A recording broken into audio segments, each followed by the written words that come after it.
What is up, guys? This is your one and only Wild Rocker, and today I'm going to be bringing you a video about Rnjesus because this is fucking crazy. I was expecting it to happen a little bit sooner, but hey, I digress because I finally got what I wanted, and this is referring to Warlocks only. I recently made a video, I think about a week or two ago, about how I felt like the Warlocks were getting untreated fairly, like not just for me, but I mean every Warlock, right? And I decided to actually make a hunter and see if there was any differences as in playstyle, and there is, but you know, honestly, if you do know me, like, outside of YouTube, you can see that I'm not really fond of hunters, but I did give them a chance before I decided to criticize, because I really don't know why I criticize, but I really do like them. They're not that bad, honestly. I'm actually currently using my hunter now more than my warlock, as you see now. But the reason we are on my warlock, okay, is because many of you know about these secret weapons and secret items that you can obtain, like through Vibrissae, you know, and the gun Tread Upon Stars. You can get the Omnigul bond from Omnigul, and you know, the helmet for Titans, and the Sunless Cell mission, and so on and so on, right? Well, I've been running these for probably about, oh god, about 2 weeks or so, a little bit more, and I mean, that's just constant grinding my ass off, hours and hours and hours and hours. And I would always see, you know, people get one of those pieces, like for warlocks or those guns, but I've never seen anybody get, like, a whole set. And I currently just got 2 pieces from these 2 missions I've been trying to do, and we'll actually take a look at this right now. And this is the Theosyion Vibrissae, if that's pronounced correctly. I actually just got these. These are at 280. They have increased discipline, increased strength, energy projection, which increases grenade throw distance, which that might be good for the raid, depending on who you are. Impact induction grants grenade energy on melee hits. That could be helpful. And hand cannon reloader. I could see that in PvP probably being exceptional. But I love these things to death. I just got them. As you see, I haven't even leveled them up yet. These are obtained, if no one knows how to do it, these are obtained through the Echo Chamber. Now, I'm going to tell you some pros and cons and some like good and bad things about it, okay? Bad thing is, as we all know, you're not going to get them guaranteed every time you do the mission. Okay, I have to drill that into people's heads because people think that if they just run the mission once, they're automatically going to get it. That's not true. As many Destiny veterans know, you're going to have to keep grinding. Second thing is that you do not have to be in the heroic Vanguard strikes to do this. Because I actually got these just running the mission on Venus over and over and over again. Countless times. Countless times. And is there a difference as in time length? I really don't think so, because I actually had a friend of mine that did it for about 3.5 hours or so, like non-stop, like no breaks or anything, and because he had time, and he still couldn't get it, and he was doing the Vanguard heroic strikes, and I was actually doing them on Venus, the actual strike in particular.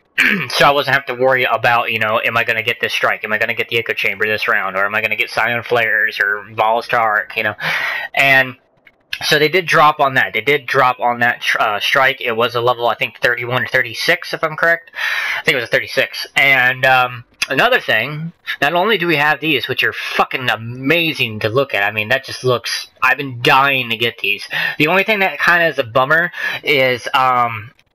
2 things, honestly, but I do like one of them, is that the color does not change no matter what shader that you have on currently, and my favorite shader is Queen's Web that you get from Skull-Loss, or no, I'm not Skull-Loss, it's not Skull-Loss, from the Prison of Elders on a 35, and it's just, you know, I mean, I like them, it's just I wish that they would change colors, but, I mean, it is what it is. But one thing that would probably be an interference is, like, if you're doing PvP or trials, and they see that tip of your shoulder right there, you know, and they can obviously see where you're at if you're hiding behind a corner, or, you know, if you're trying to keep your distance, and that thing pops out. But other than that, as for the actual design, it looks freaking amazing. Very, very happy that I finally got me a pair. And I'm going to be leveling these up, like, very, very soon. Not only that, but we have this little baby right here, which we are farming for this. The Omnigul strike. This does not have to be in the Vanguard strikes, because obviously this one, as far as we know, this is not part of the heroic ones because it's considered a year 1 mission. So, like, as you see, a lot of year 1 missions aren't really, in the heroic dailies. To get this, we actually just kept doing the whole farming thing over and over on Omnigul. Funny thing is that when I was running it, I actually ran it with 2 randoms, okay? And we ran it for hours and hours, and I probably farmed this probably about, I'd say, 2 weeks. I know, it's crazy.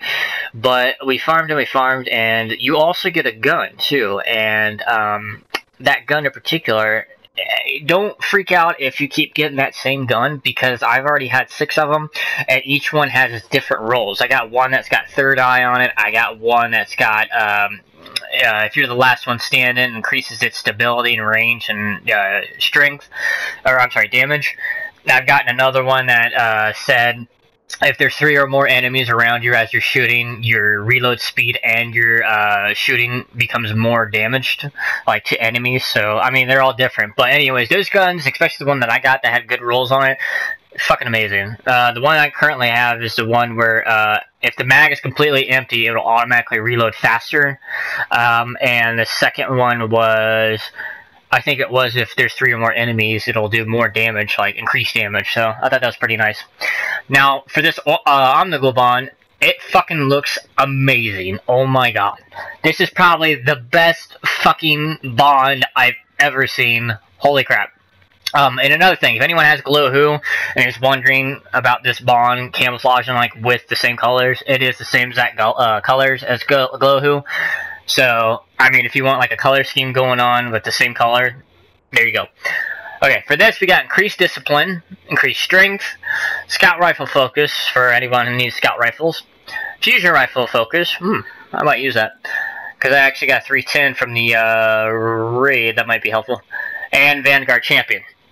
Now, me, because I really don't use scout rifles that much, no offense to anybody that does, but I'm currently using fusion rifles, and I kind of like them, really, because, like, I never gave them really a chance, because, like, I was used to auto rifles back in year 1, and then after we found out that they were, like, shit compared to, like, hand cannons and shotguns, and then that got changed in year 2, and we're just like, okay, but I'm getting a little bit familiar with fusion rifles, I could say fusion cannon, and I like it, I like it. We'll actually try out some shaders here, too. We'll do that with the Glow-Who. See, as you see, it blends in almost exactly with the entire shader. I've tried it with different shaders as well to see what would fit, and see what I could probably use to blend it in. See, like right now, it kind of looks like a dark green kind of color, but honestly, it doesn't even look like that. It kind of looks like a gold, but I guess that depends on the lighting. But this thing just looks amazing. Oh my god. And speaking of which, we're actually going to level it up right now.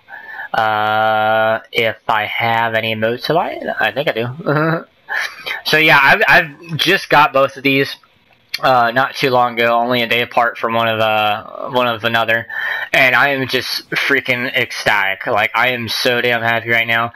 And trust me, this isn't a video to, like, badmouth anybody that doesn't have it. I'm just telling you guys on how to get it, because it's going to be a hard process. For me, it was very difficult, because, I mean, it was probably about 2 weeks or so. For some people, it could only be in a mere hours. Hell, some people could get on their first try. I mean, it's all about Rnjesus. It's all about, if you're lucky, if you got the right drops. When I got these drops, though, and this is weird, when I made my hunter, what was it, about a week or so ago, it only took 2 days to level them up to 40 and to 304, because as soon as I leveled them up to 40, I automatically went right in the raid at 290, and the reason that I knew what to do, and I didn't die, is because I knew the strategy running it many times with my Warlock. My Warlock. The only thing that really, honestly, and I know it's going to sound ridiculous, but the only thing that really stressed me out, it wasn't the bosses. It wasn't Golgoroth. It wasn't Oryx. It wasn't the sisters. It wasn't even the War Priest. It was the fact of the fucking ships. as a hunter, I've never experienced that because I've never made a hunter before until like the other day. And that one ship where you have to hop on top of it, oh my god, hunters, you know what I'm talking about. It fucking sucks, doesn't it? Oh my god, you have to get your stamina up, like many people say. You want to make sure you got your agility. People were recommending to me to get bones of AO, you know, and I'm just like, oh my god, like that drove me fucking up the wall. I was like, damn it. But so yeah, anyway, so yeah, that's how I got all this. But as I was saying, when I was on my hunter, okay, and I was doing these strikes for like Omnigul and the Wheel of Crota, and then doing the Echo Chamber to get the Theosyion Vibrissae, I actually ran out with the hunter. I got these gauntlets for Warlock and the Warlock bond for a Warlock on my hunter. So, I mean, maybe that has something to deal with it, I don't know, but all I know is that I've been having a lot more luck lately when using my hunter, so I have no idea. So, damn, that takes a lot. Jesus. Okay, so that was about, what, 22 motes of light right there? That's a lot of motes of light that it's gonna blow through. Oh, dear God. I'm glad I saved these up, because I knew I was going to have to. Okay, we got that. Alright, there we go. Getting there. Okay. Oh, wait. Did I give my materials? No, I did not. Okay. Just keep leveling up then. Hold on. So how was your all's day? Mine's been pretty good. But, yeah, I'm just really, like, excited about everything that's going on. I mean, for the past 2 weeks, I mean, Rnjesus has been a complete asshole to me. And it's just nice to get a little bit back, you know, once in a while. So, but a lot of people are still giving me shit about not getting my Vex Mythic class back in year 1, which I still never got. I can't believe it. I am so pissed about that. But I have friends also that are still grieving over the fact that they can't get their necrochasms, and that's one thing I want to bring up to mind before I end this video.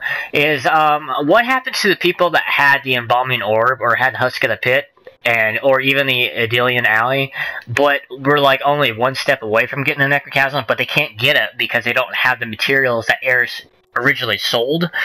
So what the hell do they do? You know, like that's honestly unfair for people that do not have the necrochasm, or the Vex in particular. Now, the Vex I understand, even though I haven't gotten it, I understand that you have to go through a lot of loopholes, figuratively speaking, aka raid, to do that.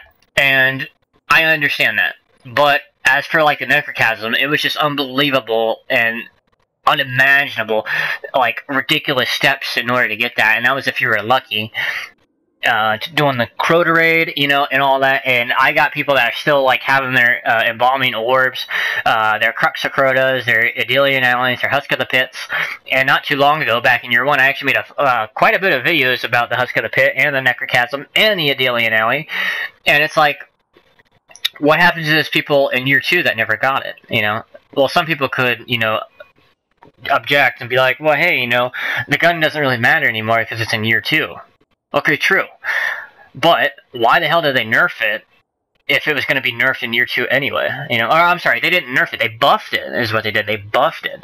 They nerfed the Galahorn, and then they nerfed it again after year 2, because they nerfed, like, majority of all guns from year 1 into year 2, unless they were converted into year 2. So, I don't know. I really don't know. Hopefully Bungie fixes the issue where people can at least obtain a necrochasm, even though it's pretty much useless now. But, you know, especially the exotic collectors out there for weapons. You know, I've already gotten a few of the necrochasms, you know, and, you know, it's all different for people's experiences and everything. But I still don't have a Vex either, so I don't know. Hopefully they'll get around to it and give people a chance to at least use it, you know, and have it in their collection, because for year 1, that's the only weapon that I currently am missing, so, yeah.